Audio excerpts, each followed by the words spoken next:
de 500 000 candidats affronteront les épreuves écrites du CEPE demain en Côte d'Ivoire. Les résultats sont attendus le 15 juillet prochain. Et puis, plus de 3 millions d'électeurs togolais ont choisi leurs conseillers municipaux aujourd'hui.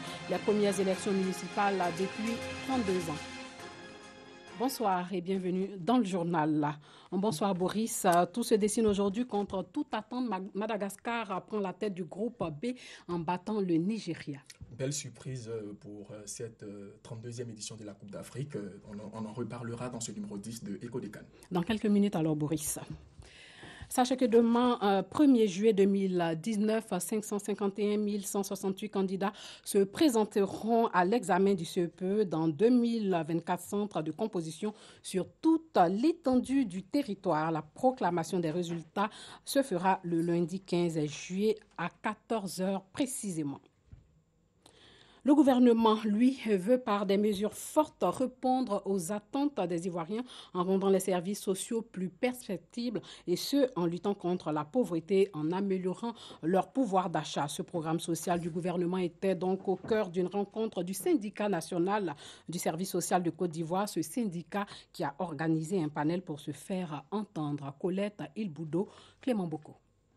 Les agents des services sociaux ne veulent pas rester en marge du programme social du gouvernement cette année. Les professionnels de services sociaux entendent jouer pleinement leur rôle dans ce programme, d'où la tenue de ce panel. C'est de prendre en compte les besoins, puisque un tel projet a besoin de mesures d'accompagnement. Il faut dire que les assistants sociaux de tous les professionnels que compte l'administration publique est laissé pour compte. Il y a des difficultés, nos structures sont caduques. Donc les structures sociales ont besoin de réhabilitation. Pour le concours de la fonction publique, on compte recruter 36 assistants sociaux. Comment vous pouvez concevoir cela? Donc nous appelons l'attention du gouvernement à revoir cette mesure-là pour que les camarades qui sont en attente de recrutement, près de milliers, puissent vraiment être absorbés. Aujourd'hui, certains d'entre eux sont frappés par la limite d'âge d'intégrer à la fonction publique. Or, le besoin est criant. Pour atteindre leurs objectifs, ils invitent le gouvernement à leur accorder la place qu'ils méritent, tout en améliorant leurs conditions de vie et de travail. Nous pensons que ce qu'ils ont sollicité au gouvernement, c'est une doléance. Je pense que le gouvernement va se pencher dessus et trouvera la solution. Les assistants sociaux sont des techniciens polyvalents de l'aide. Ils interviennent dans le domaine social et aident l'homme dans tous ses aspects psychologiques et moraux. Et puis plusieurs femmes de la commune d'Abobo ont été honorées par la municipalité. Elles ont reçu des présents du maire de la commune d'Abobo, Ahmed Bakayoko, Noussangaré et Doua de Lazer. Porteuses de vie, piliers des familles, les maires d'Abobo ont été honorés par les autorités de la commune. Pour l'occasion, elles sont venues de tous les quartiers d'Abobo pour marquer leur adhésion à cette cérémonie de reconnaissance et communier surtout avec le premier magistrat de la commune, Ahmed Bakayoko. Depuis 27 ans que je suis à Bobo, c'est pour la première fois que je suis honoré par le magistrat de la commune. Ça me fait plaisir. Mon message, c'est dire merci. Merci beaucoup à M. le maire Ahmed Bakayoko, qui a voulu bien que les maires soient célébrés et de manière la plus formidable. Parrain de la cérémonie, le maire de la commune d'Abobo a salué le dynamisme des maires et le rôle qu'elles jouent au quotidien dans la société. J'ai voulu saluer toutes les mères qui sont là. Comme je le dis souvent, il n'y a pas plus grande bénédiction qu'un homme puisse avoir que de respecter, que de rendre hommage à sa maman. Dieu Tout-Puissant, il a vu l'homme, sa création, et il a vu également la femme. Et il a choisi la femme pour animer le monde, c'est-à-dire donner la vie. À cette célébration des mères, les papas de la commune n'ont pas été oubliés. Ils ont également reçu de nombreux présents. La parade des forces vives de la commune et prestations artistiques des temps forts qui ont meublé cette cérémonie.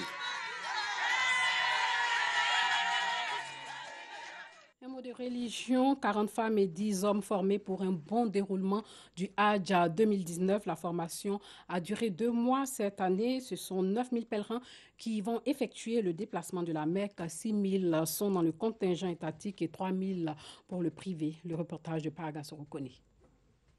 Le pèlerinage musulman requiert bien des rites selon les principes de l'islam. Et la préparation de ces rites garantit aux fidèles un bon pèlerinage. À la mosquée Hussein et Amina dans la commune de Treichville, ils sont 50 candidats au Hajj, dont 40 femmes et 10 hommes à avoir subi une formation avant le départ en Terre Sainte d'Arabie Saoudite. Après 2 mois, ces futurs pèlerins reçoivent leur diplôme de fin de formation. Ils sont donc aptes à effectuer tout le rite du Hajj. On est honoré vraiment d'avoir ce diplôme. La formation du Hajj, savoir les modalités, comment ça se passe, les étapes. Et par la suite, au niveau de la formation, vraiment, ça a été top. On attend le jour J avec impatience, vraiment avec engouement. On a été formé sur l'enseignement, comment on doit se comporter à la Mecque et comment on doit faire nos prières. On nous montre comment on doit se comporter et comment faire la lecture du Coran. On a fait 2 mois de formation. Aujourd'hui, c'est fini. Ils nous ont donné notre diplôme. 5e pilier de l'islam, le pèlerinage à la Mecque est un acte spirituel obligatoire que doit accomplir tout musulman une fois dans sa vie s'il en a les moyens. Cette année, 9000 candidats ivoiriens pourront accomplir leur Hajj, dont 6000 pour le contingent étatique et 3000 pour le privé. Le premier départ pour le contingent étatique est prévu pour le lundi 15 juillet prochain. La fraternité chrétienne Salomon a échangé avec les représentants de la société civile pour évoquer les questions liées à la réconciliation lors de la célébration de ses 20 ans qui va se tenir le mois prochain. Douali Lazer a rencontré des membres de la fraternité Salomon. La fraternité chrétienne Salomon, apostolat de la communauté catholique Mère du Divin Amour, célèbre bientôt ses 20 ans. Pour ses 20 ans d'existence, un after-work chrétien, un dîner gala et une conférence autour du thème « Pardon et réconciliation, quelle stratégie pour une paix réelle et durable en Côte d'Ivoire ?» La célébration aura lieu dans le mois de juillet. C'est pour nous l'occasion de rendre grâce à Dieu pour tous ses bienfaits et pour sa fidélité. Nous voulons également nous remettre en cause par rapport à la vision première de l'œuvre et au vu des résultats, faire un bilan pour savoir si nous sommes vraiment dans la vision de ce que le Seigneur a voulu pour cet apostolat et par rapport à ce que notre fondateur a voulu pour cet apostolat. Et renouveler notre engagement avec le Seigneur à œuvrer dans sa vigne. Pour une reconnaissance au Seigneur Jésus-Christ à travers ses bienfaits, des témoignages seront rendus par des fidèles chrétiens catholiques, mais aussi des prières pour la Côte d'Ivoire. Nous allons finir avec un temps de prière et un temps d'intercession, parce que quand les enfants de Dieu sont rassemblés, Dieu bénit, Dieu accorde sa grâce et sa faveur. La fraternité chrétienne Salomon entend offrir aux chrétiens un cadre de formation spirituelle et aider les autorités politiques, administratives à vivre pleinement leur foi en accord avec l'Esprit de Dieu. C'est l'heure de Écho des Cannes.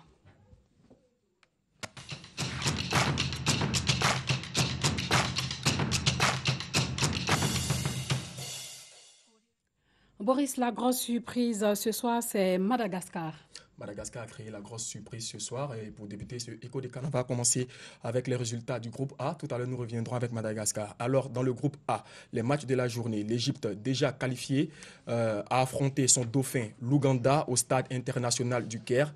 Le score final de cette partie a été de 2-0 au profit des Pharaons du Nil. Dans l'autre position, au stade du 30 juin, dans le duel des mal classés entre le Zimbabwe et la RDC, la République démocratique du Congo s'est imposée sur le score de 4-0. Dans le groupe B, donc, on revient à Madagascar.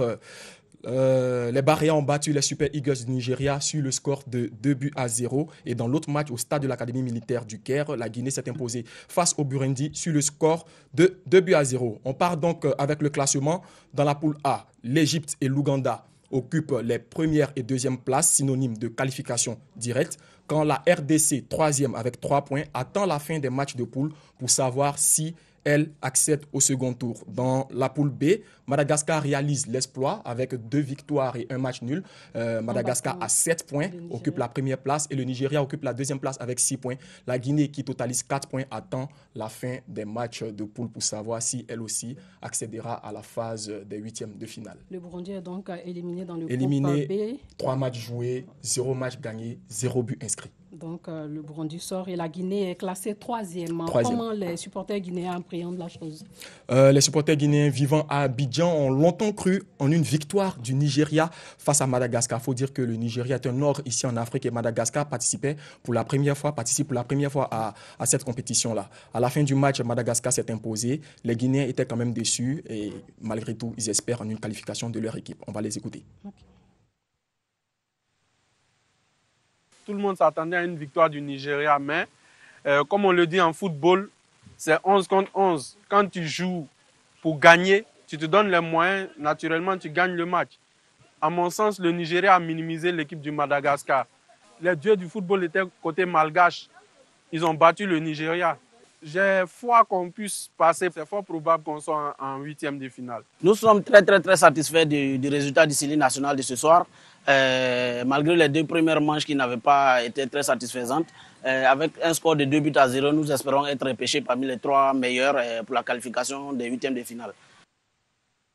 Voilà Boris, quels sont les résultats des matchs d'hier? Il faut dire que la journée d'hier ne restera pas gravée dans les mémoires collectives ici en Afrique parce qu'on a assisté dans le groupe F à 2 matchs nuls et vierges. Cameroun-Ghana, 0 but partout. Bénin, Guinée-Bissau, 0 but partout. On a donc au classement le Cameroun qui occupe la première place avec 4 points, suivi du Ghana qui a 2 points après 2 matchs nuls. Le Bénin, pareil que le Ghana, 2 points. Et la Guinée-Bissau, 1 point. Dans cette poule, tout reste à jouer. Personne n'est qualifié d'office.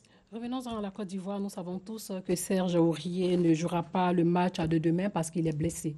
Blessé lors de la défaite face au Maroc, 1-0, le dernier match des éléphants. Demain, nous jouons contre la Namibie, nous jouons notre qualification. Le capitaine des éléphants, Serge Aurier, après des examens, il se trouve que si les choses se passent bien pour les éléphants, que nous accédons à la phase des huitièmes de finale ou des quarts de finale, il pourrait rejoindre l'équipe parce que sa blessure n'est pas aussi grave que ce que l'on pensait. Selon le sélectionneur Camara, il sera absent lundi contre la Namibie, mais pourrait être disponible pour les prochains matchs des éléphants. Ce sera donc Sérédier qui portera le brassard de capitaine demain face à la Namibie. Ok, donc la Côte d'Ivoire rencontre la Namibie demain. Côte d'Ivoire-Namibie, comment les éléphants se préparent-ils? Les éléphants sont dans un état d'esprit serein. Ils sont sereins, ils se préparent bien. On a vu sur les réseaux sociaux certaines vidéos de footballeurs, de membres de l'équipe nationale en train de s'amuser. Ils sont sereins, ils croient vraiment en cette qualification. Mais côté supporter, ce n'est pas la grande sérénité. On prend déjà les dispositions parce qu'avec les éléphants, il faut s'attendre à tout. On ne sait jamais. On ne sait jamais. Paracétamol. Contre le rhume. Contre le boucher. Vitamine C. Déparasitant. Ventoline.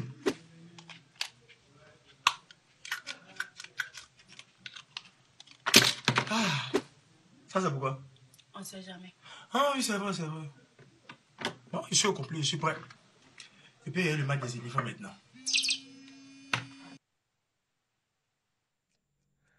En tout cas, il faut prendre beaucoup de comprimés demain pour pouvoir suivre ce match Côte d'Ivoire, Namibie, Boris. Moi, en tout cas, je ne vais pas suivre le match avec vous. Je vais plonger dans mes papiers. Les matchs de demain, Boris. Demain, on va le rappeler, la Côte d'Ivoire affronte la Namibie à 16h et dans le même temps, dans la même poule D, l'Afrique du Sud sera aux prises avec le Maroc qui est déjà qualifié. Et dans la poule C, à 19h, il y aura le match entre la Tanzanie et l'Algérie et dans le même temps, Kenya-Sénégal sur un autre stade. Voilà les 2 matchs, pour ne pas dire les 4 matchs de demain dans les poules D et C.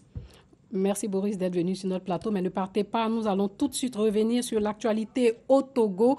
Aujourd'hui, plus de 3 millions d'électeurs togolais ont choisi leurs conseillers municipaux aujourd'hui. Ce sont les premières élections municipales depuis 32 ans. Voilà, c'est tout pour ce soir. Merci de nous avoir suivis et surtout, portez-vous bien.